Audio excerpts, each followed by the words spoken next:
Bem-vindo a mais um Médico de Família. Eu começo por cumprimentar todos aqueles que nos veem, nos escutam nas diferentes plataformas, quer através da TV, na rádio e também que subscrevem as diferentes plataformas de podcast. Comigo tenho mais uma vez a doutora Cláudia. Cláudia, mais uma vez, bem-vinda. E mais uma vez, muito obrigada pelas boas-vindas e é um prazer estar aqui no programa Médico de Família. Hoje, eu diria, inevitavelmente voltamos a falar de diabetes, depois de já termos definido o que é que são as diabetes, os diferentes tipos de diabetes. Hoje, eu diria, talvez para o mais importante, o tratamento e ainda mais importante, a prevenção. E eu começo desde já por te falar sobre o tratamento e a vigilância, porque quer uma coisa, quer outra, no caso específico da diabetes, são muito relevantes, não é? Claro que sim. Uma pessoa pode ter diabetes. Nós já vimos que a maioria das pessoas diabéticas não tem sinais nem sintomas, mas realmente o grande objetivo do tratamento é evitar que as pessoas tenham esses sintomas, aqueles que os têm, que tenham as glicémias controladas nos níveis normais e que tenham assim uma boa qualidade de vida e uma boa esperança de vida, apesar de serem diabéticos. Esse é o grande objetivo realmente do tratamento. Por falar em tratamento, do que é que consiste o tratamento? Depende do tipo de diabetes. Há coisas que são em comum, há outras coisas que não. E vamos aqui separar um bocadinho na diabetes tipo 1, que já vimos que é diabetes insulinodependente. Inevitavelmente, são pessoas em que o próprio organismo destruiu o pâncreas, não tem insulina que é produzida nesse órgão e precisam da administração diária de insulina. Portanto, tratamento da diabetes tipo 1, sempre com insulina. A diabetes tipo 2, que é aquela diabetes que surge mais com a idade, associada muito ao excesso de peso e à obesidade, inevitavelmente é importantíssimo o estilo de vida e o tratamento numa fase já mais avançada, em alguns no diagnóstico, porque infelizmente muitos quando são diagnosticados já estão, se calhar, diabéticos há anos, com medicação, comprimidos ou insulina. E este tratamento incide essencialmente aqui, eu vou dividir em duas linhas de atuação, por assim dizer. Temos os conselhos para um estilo de vida saudável e temos o tratamento farmacológico, por assim dizer, com medicação.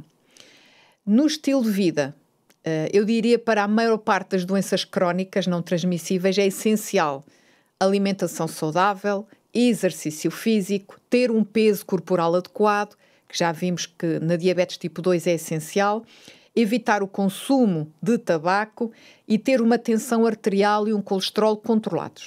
Mas, Cláudia, quem te está a ouvir neste momento até pode pensar que estás a falar apenas e só na prevenção. Mas não, estamos a falar efetivamente no tratamento e a forma como lidamos com o estilo de vida tem também uma forma muito eficaz na parte do tratamento. Não é só na prevenção. Mesmo no tratamento. Qualquer diabético, falamos sempre nestes itens, nas consultas, tanto de enfermagem como consultas médicas. Para um diabético que consiga ter este estilo de vida saudável, pode não precisar de medicação. Atenção. Eu vou dizer aqui uma coisa, se calhar para alguns pode ser até um bocado estranho. A diabetes tipo 2 pode ser reversível. A pessoa pode deixar de ser diabética se fizer isto tudo que eu acabei de dizer. Atividade física regular, alimentação saudável, ter um peso adequado para a sua altura, não fumar, ter uma tensão controlada, colesterol controlado. E pode manter a sua diabetes controlada durante anos sem precisar de medicação. Portanto, o estilo de vida é essencial. E mesmo na fase em que possa vir a precisar de medicação, é importantíssimo manter este estilo de vida saudável. E isto, agora falando um bocadinho mais de cada um destes itens. Atividade física regular, pelo menos os 150 minutos por semana, isto para um adulto, de uma atividade física moderada, repartida ao longo da semana. Como diz a mesma Organização Mundial de Saúde, para um adulto ser considerado ativo. Gostaria aqui de abrir um parênteses para relembrar que há diabéticos, sobretudo os tipo 1 que fazem insulina, ou alguns tipo 2 que fazem alguns tipos de comprimidos que podem dar hipoglicémias, que é baixa de açúcar. Ao fazer exercício é bom ter atenção aos sintomas de hipoglicemia, que já vou falar mais adiante. E há pessoas que ao fazer exercício mais intenso podem precisar de comer antes ou depois ou durante o exercício ou logo a seguir ao exercício, porque ao fazer exercício vamos diminuir o nível de glicose. Vamos gastar. E isso vai implicar, em alguns casos, em alguns tipos diabéticos, a hipoglicemia. Importante, como já falámos, ter um peso adequado para a sua altura. E o que é isto? É ter um índice de massa corporal inferior a 25, a relação peso-altura. Peso em quilos sobre a altura em metros ao quadrado. Calcula-se então este valor, índice de massa corporal. Até 25 é normal, entre 25 e 30 excesso de peso, acima de 30 obesidade. A perda de peso é essencial, não só para controlarmos a diabetes durante mais tempo, mas até para retardar ou evitar as complicações da diabetes, que já aqui falámos também noutro programa.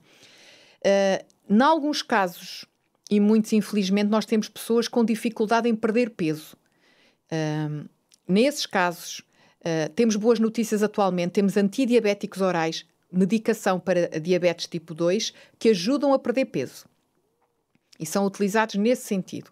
E, em alguns casos de obesidade mais complicada, pode-se enviar para uma consulta de obesidade. É uma consulta multidisciplinar com vários profissionais associados, não só endocrinologista, cirurgião, psicólogo, nutricionista, para ajudar a pessoa a perder peso e, em alguns casos, pode ser necessária a cirurgia bariátrica para reduzir o estômago, para a pessoa realmente conseguir emagrecer, porque a obesidade é uma doença. Em termos de alimentação, os conselhos que eu vou dar podem parecer estranhos, porque é num diabético isso. A alimentação saudável é igual para um diabético, para um hipertenso, uma pessoa com colesterol elevado. Essencial consumir hidratos de carbono. E digo isto porque há uns anos as pessoas tinham aquela ideia, não posso comer arroz, não posso comer massa, não posso comer batata. Devem, porque os hidratos de carbono é o que nos dá energia. Devem escolher bem os hidratos de carbono. E as quantidades, claro. E as quantidades, não exagerar, e devem ser, acima de tudo, os mais complexos. As leguminosas, feijão, grão, lentilhas. O pão devem escolher integral, assim como as massas, o arroz, todos os cereais. Porque é uma boa fonte de hidratos de carbono, são complexos, ou seja, eles não são logo transformados em glicose no nosso organismo e mantêm a glicose mais estável ao longo do tempo. Importante também as fibras destes alimentos, se forem integrais, os cereais, mas consumir sempre fruta, hortícolas, cereais integrais, porque as fibras, além de ajudarem a retardar a absorção de glicose, ajudam também a controlar mais o colesterol, a tensão, por aí fora. Importante também escolher as gorduras que ingerimos. Precisamos de gorduras em pouca quantidade, menos que os hidratos de carbono, e devemos escolher gorduras saudáveis. Ou seja, vou dar um exemplo, o azeite. E o azeite, nós somos bons produtores de azeite, em Portugal temos essa vantagem, temos bom azeite. Evitar então as gorduras que são prejudiciais, que são as gorduras saturadas e as gorduras trans, que se calhar dito assim as pessoas não sabem o que é. Eu vou só dizer alguns alimentos, vão logo relembrar. Charcutaria, as batatas fritas dos pacotes, os bolos, bolachas à venda, chocolates. Vejam os rótulos e vão perceber isso. Gordura trans e gordura saturada. Evitar, sempre. Evitar também alimentos ricos em açúcar, como refrigerantes, bolos, chocolates, compotes reboçados. Que já vimos que são alimentos em que o açúcar, os hidratos de carbono são mais simples, mal chegam ao nosso organismo, a glicose aumenta rapidamente. E evitar bebidas alcoólicas de qualquer espécie. Bebida por excelência, água. Para qualquer tipo de pessoa, fora das refeições de preferência. Escolher refeições confeccionadas de forma simples e saudáveis. Preferir os cozidos, os grelhados, as sopas, em cruas, saladas. Utilizar especiarias e ervas aromáticas para reduzir o sal, porque o sal também interfere com a tensão arterial. Importante o intervalo entre as refeições. E vão-me dizer assim, conheço isso muitas vezes, tem que comer duas, 3 em 3 horas. O ter que comer muitas vezes as refeições fracionadas é uma teoria que não está comprovada cientificamente. Mas é efetivamente uma teoria, difundida de uma forma muito abrangente até. É verdade. Mas está a cair por terra. Okay. É importante as pessoas comerem direitinho as refeições, fora das refeições beberem água. E entre as refeições passar pelo menos 5 horas. Não há também aquela questão de que as pessoas quando comem menos vezes tendem a comer mais vezes e criar ali picos de glicémia. Portanto, se a pessoa, apesar de comer menos, comer, eu diria, de uma forma temperante, não corre esse risco. É importante ter as refeições passadas de 5 horas, como eu já disse, E o que vai comer nestes snacks à meia da manhã, comer, por exemplo, ao pequeno almoço. Em vez de comer uma peça de fruta à meia da manhã, comer essa peça de fruta ao pequeno almoço. E à meia da manhã, beber água. Há pessoas que dizem assim, pois tenho hipoglicémias. Não se controlar bem as doses de insulina nos doentes diabéticos tipo 1 ou que fazem insulina, nos diabéticos tipo 2 que podem fazer insulina, numa fase também da sua controle da sua doença, é possível ter as 3 refeições e fazer insulina. É possível. Em alguns casos, podem pedir ajuda a nutricionista para controlar este plano nutricional e há doentes insulinotratados que precisam mesmo fazer o que nós chamamos uma contagem dos hidratos de carbono. Eles aprendem por tabelas, mediante a quantidade e o tipo de hidratos de carbono que estão a pôr no prato, mais ou menos quanto é que vão precisar de insulina, quanto é que isto vai precisar em termos de exercício para gastar. Eles aprendem a fazer a chamada contagem dos hidratos de carbono. Depois vamos ao tratamento farmacológico, não é? Mas queres fazer um intervalo, já sei. Estavas a ler a minha mente. Já nos entendemos. É isso mesmo, já agora que desta deixa. Aproveito lá para casa, estamos mais ou menos sensivelmente a meio do programa, para lhe dizer que temos uma revista, um guia de estudo para lhe oferecer, A Máquina Humana, e que para além das dicas que tem sobre saúde, até como preparar as refeições, é disso mesmo que estamos a falar, nesta revista vai encontrar também a melhor forma de preparar as refeições. E falamos de diabetes, precisamente a lição 5 desta revista fala desta doença silenciosa a que chamamos diabetes. Aqui está então várias dicas e deixas para que possa solicitar esta revista, e o melhor é que é totalmente gratuita e pode chegar simplesmente à sua casa pelo correio. Para receber a revista é muito simples, basta enviar-nos uma mensagem com a palavra Máquina Humana, porque queremos ter a certeza que é este o guia de estudo que está a solicitar, e depois na mensagem para o 933 939291, vou repetir, 933 939291, depois entraremos em contacto consigo para lhe podermos enviar a revista gratuitamente para a sua casa. Cláudia, não te interrompi, tu mesma te interrompestes, por favor, continua. É verdade, estávamos ainda dentro do tratamento, agora na parte dos medicamentos. Já lembramos que na diabetes tipo 1 tem que ser com insulina, várias vezes ao dia, é administrado, pode ser na parede abdominal, é o mais frequente, nos braços ou nas coxas, subcutânea, são agulhas finíssimas, indolores, e a administração tem que ser várias vezes ao dia. É importante para estes doentes, normalmente eles são instruídos nesse sentido, pela equipa de saúde, avaliar a glicémia várias vezes ao dia, pode ser por picada no dedo. Hoje em dia temos sensores que são colocados no braço com leitores por aplicações no telemóvel ou leitores mesmo do sensor, e podem ter uma avaliação ao longo do tempo mais vezes desta glicémia. Até com avisos em caso de haver algum tipo de descontrole, não é? Exatamente. E é importante nestes doentes sempre salientar, manter a alimentação saudável e exercício físico regular. Na diabetes tipo 2, essencial o estilo de vida, como já referimos. Em alguns casos, infelizmente, a grande maioria temos que introduzir medicação em comprimidos, e em algumas fases mais tardias, em alguns doentes, quando os diagnosticamos, já estão tão elevados em termos de valores médios de glicose que temos que introduzir logo insulina. Mas o normal é começar com comprimidos, e quando os comprimidos já não atingem os objetivos de controle da diabetes, aí então passar para a insulina. O tratamento inicia-se normalmente com comprimidos. Existem várias formas de medicamentos que atuam em formas diferentes no nosso corpo. Pode ser uma toma por dia, pode ser 2 tomas por dia. Existem comprimidos que num comprimido já têm 2 substâncias diferentes. Eles podem ajudar a produzir insulina, podem ajudar a estimular as células a ouvir a informação da insulina, se mais sensíveis à insulina. Eles podem ajudar a glicose a ser eliminada mais pela urina, temos antidiabéticos mais recentes nesse sentido. Todos têm ações diferentes e cada doente é medicado mediante o seu perfil de diabetes, a forma de controlo, e vai-se avaliando ao longo do tempo.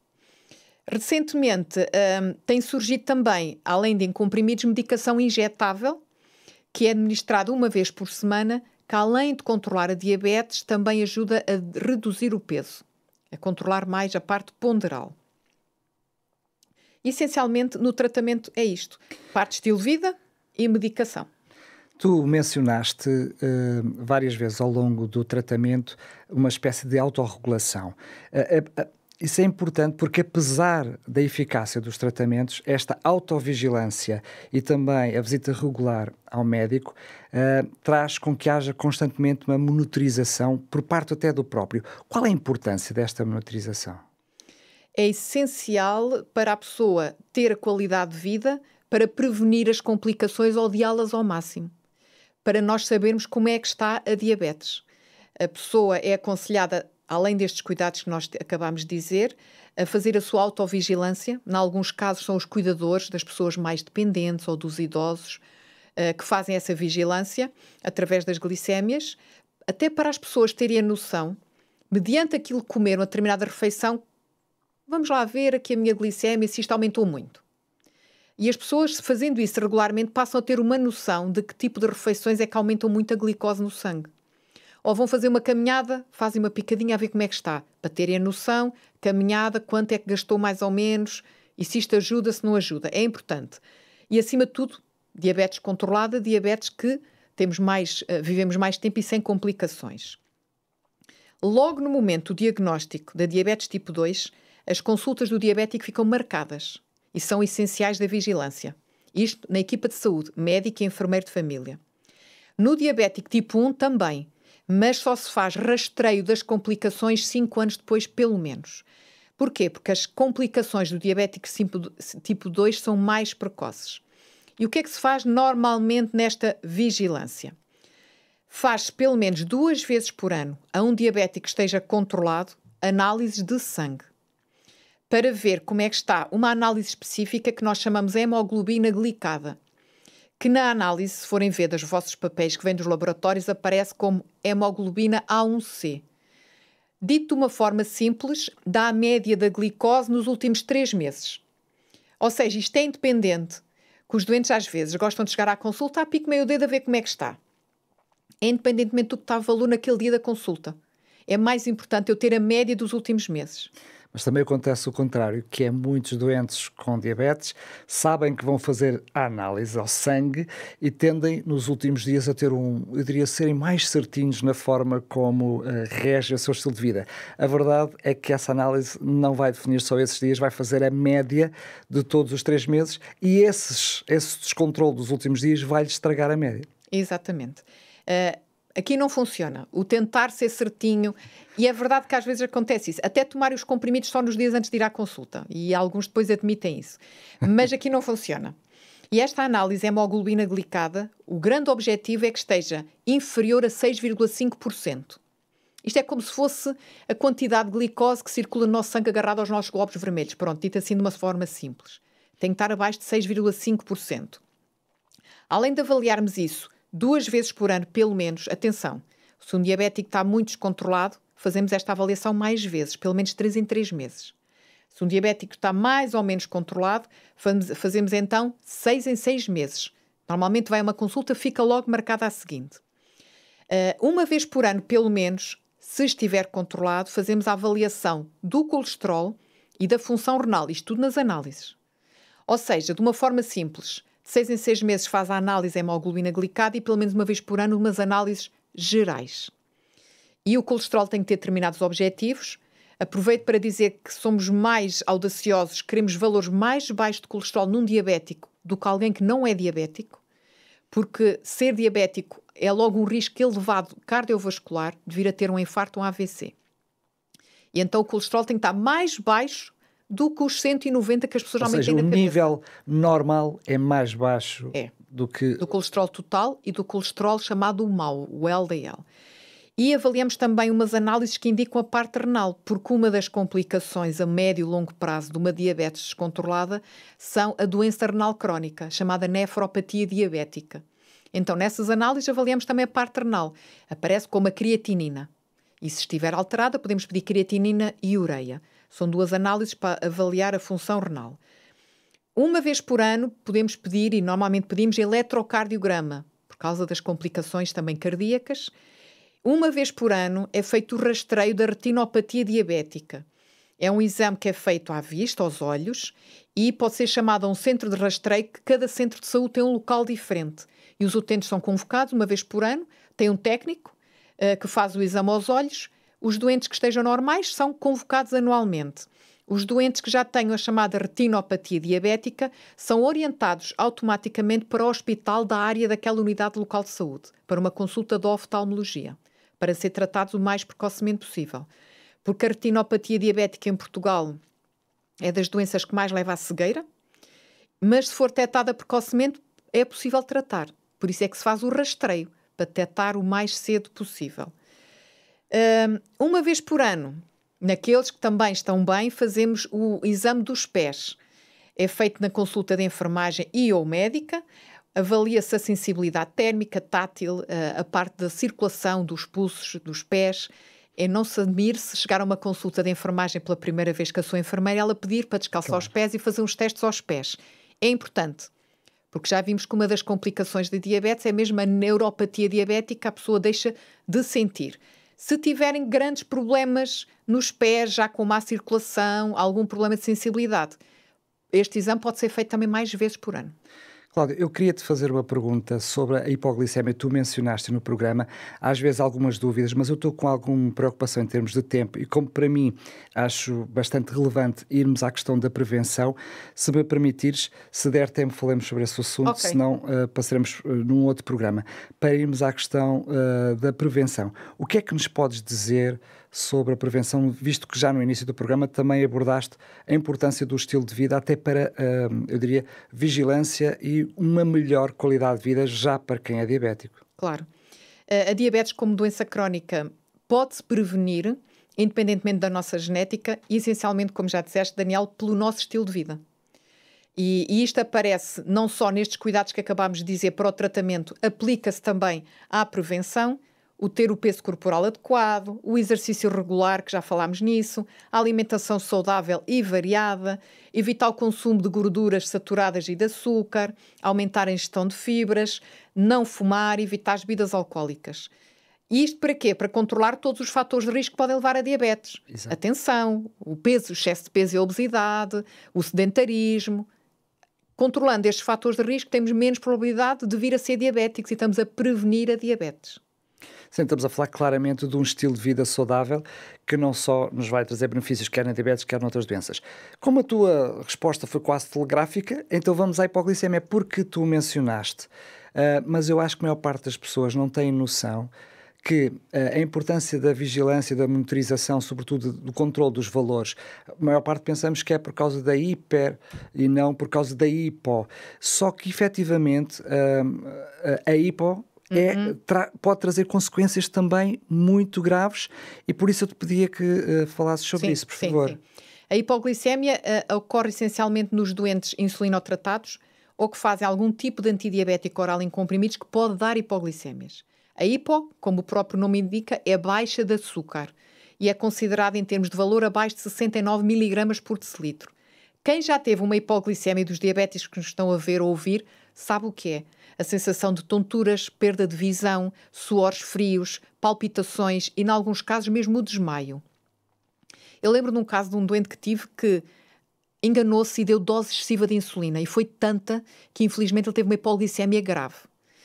Ou seja, em caso de hipoglicemia, ingerir açúcar rapidamente. Alguns, desculpa lá ter-te interrompido, alguns diabéticos até já sabem disso e andam com o kit preparado para esses momentos. É importante sempre andar com doces, não para ingerir regularmente, mas para a hipoglicemia. Tem a tentação no bolso. Existe à venda nas farmácias e nas parafarmácias já mesmo glicose em saquetas ou em gel para pôr debaixo da língua é mais rápido.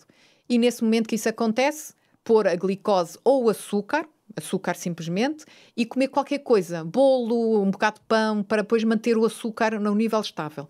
Em alguns casos, atenção, pode ser preciso ir ao centro de saúde ou ao hospital e dar glicose pela veia endovenosa, em casos extremos. Sendo que também em caso de familiares, sobretudo de alguns doentes diabéticos que já precisam de cuidado, de alguém que cuide, de terceiros que cuide deles, também essas pessoas devem estar prevenidas com esses kits ou com uma solução de imediato, porque é preciso agir imediatamente, não é? Correto. Se a pessoa vê que a pessoa está com um estado de consciência diferente, está a ficar confusa, avaliar a glicémia e administrar o açúcar. Normalmente os cuidadores já sabem, estão preparados. Muito bem, se quiser saber mais sobre esta doença e outras doenças, temos para lhe oferecer A Máquina Humana é um guia de estudo com muitas dicas, conselhos, formas também de poder cozinhar os alimentos e preparar os alimentos da forma mais correta. São um conjunto de várias lições em que tem, por exemplo, 8 remédios naturais, como a alimentação que falámos hoje, o descanso, entre muitos outros. E é totalmente gratuito. Tem também a particularidade de poder, através deste guia de estudo, saber qual é a vontade de Deus para a sua vida, para que tenha uma vida plena e, sobretudo, com saúde. Para receber a revista é muito simples, entre em contacto connosco, mande uma mensagem escrita com as palavras Máquina Humana para o 933 93 92 91. 933 93 92 91. Antes mesmo de terminar, quero convidá-lo também a nos poder deixar a sua sugestão, ou também se tem alguma dúvida que surgiu ao longo do programa ou que gostaria que fosse tratado aqui no Médico de Família, a sua consulta está marcada, faça-nos chegar a sua dúvida para o mesmo número de telefone. Teremos todo o gosto em que, oportunamente, aqui abordemos o assunto no programa. Lembrar também que, se não teve a oportunidade de escutar este programa e de o ver na íntegra, estará disponível em podcast nas nossas redes de podcast, mas também no site, concretamente da rádio, em radiorcs.novotempo.pt. Pode também subscrever nas diferentes plataformas que existem de podcast, então receberá o programa de uma forma automática. Mais uma vez, quero agradecer a sua companhia. Marcamos encontro na próxima consulta para mais um Médico de Família.